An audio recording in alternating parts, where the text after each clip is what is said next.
A principios de 2026, el mundo contuvo la respiración mientras una crisis masiva se desataba en Irán. Protestas, una represión brutal y un impacto global. Hoy vamos a analizar cómo una nación entera llegó a su punto de quiebre. Arranquemos con una cifra que la verdad hiela la sangre: 30.000. Esa es la estimación más alta del número de vidas que se perdieron durante las protestas, un costo humano que por sí solo nos habla de la magnitud de esta tragedia. La situación se puso tan pero tan grave que el pánico se volvió global. Gobiernos de todo el mundo, desde Estados Unidos hasta Japón, emitieron una orden sin precedentes. El mensaje para sus ciudadanos fue clarísimo y urgente: salgan de Irán ya, como sea. Entonces, la gran pregunta es, ¿cómo se llega a esto? ¿Cómo una nación llega a un punto de quiebre tan catastrófico? Bueno, vamos a desmenuzar los factores que llevaron a Irán al borde del colapso. Para que un incendio de esta magnitud prenda, se necesita combustible. Y en el caso de Irán, el detonante fue una economía en caída libre, una situación que había dejado a millones de personas, completamente desesperadas. A ver, miremos los números, que no mienten. Para diciembre de 2025, la inflación oficial ya era de un 42,2%. Una locura. Pero esperen, el dato que de verdad importa es cómo se sintió esto en la calle. Imagínense, el precio de la comida subiendo más de un 70% en un solo año. Lo básico, lo esencial, se volvió inalcanzable.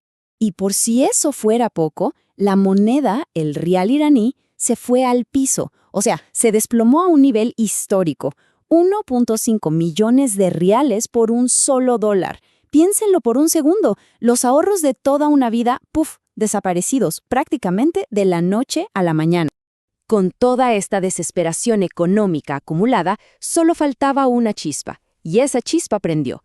Ahora vamos a ver cómo la rabia que empezó en los mercados se convirtió en un movimiento que recorrió todo el país. Y es que la velocidad de todo esto fue increíble.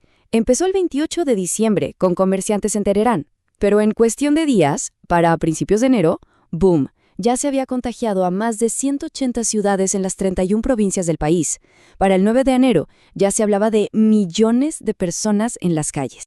Y ojo, que nadie piense que esto era solo caos y gente enojada sin un plan. Para nada. Los manifestantes estaban organizados. Usaron de todo: huelgas nacionales, marchas masivas y, por supuesto, una coordinación en línea súper sofisticada. Y las consignas, consignas tan directas como muerte al dictador, se escuchaban por todas partes. Pero aquí viene una de las claves para entender por qué creció tanto. Los analistas coinciden en algo: era un movimiento sin líderes claros. Y esto, que podría parecer una debilidad, fue en realidad su mayor fortaleza. Se expandió de forma orgánica y para el régimen era casi imposible de decapitarlo. No había a quien arrestar para que todo parara. Claro, el régimen vio esto como una amenaza directa a su propia existencia, y su respuesta fue brutal y sistemática. El objetivo era uno solo: aplastar el levantamiento, sin importar el costo. Y la violencia fue extrema. Hay testimonios que simplemente dejan sin palabras. Escuchen esto, de un testigo en la ciudad de Karaj, reportado por Iran Human Rights. Delante de nuestros ojos, dispararon un último tiro a los heridos, incluso a aquellos cuyas lesiones no eran graves. Es escalofriante. Y para que el mundo no viera estas atrocidades, el régimen hizo lo que hacen los regímenes autoritarios: levantó un muro digital. NetBlocks reportó un apagón de Internet casi total, el 99% del país desconectado. Esto no era solo censura, era un arma para que la gente no pudiera organizarse y para esconder la violencia del resto del mundo. Pero la represión no terminaba en las calles, ¿no? El poder judicial también se convirtió en un arma. Empezaron a usar un término legal islámico: mojareb. ¿Qué significa? Enemigos de Dios. Y es un cargo que en Irán se paga con la pena de muerte. El mensaje era aterrador y muy claro: o se rinden o la ejecución.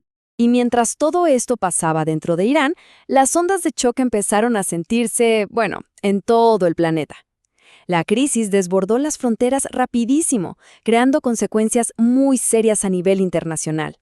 Una de las formas más claras de ver este aislamiento fue mirando al cielo. Las grandes aerolíneas europeas como Lufthansa y Austrian Airlines suspendieron vuelos indefinidamente. Otras, como Turkish o Emirates, seguían volando, sí, pero con una capacidad mínima. En la práctica, Irán quedó aislado, desconectado del mundo. El nivel de peligro era tal que el Departamento de Estado de Estados Unidos lanzó su alerta máxima, nivel 4, no viajar. Para tener una idea, esta es la misma clasificación que se usa para zonas de guerra activas. Así de grave era la situación en el terreno.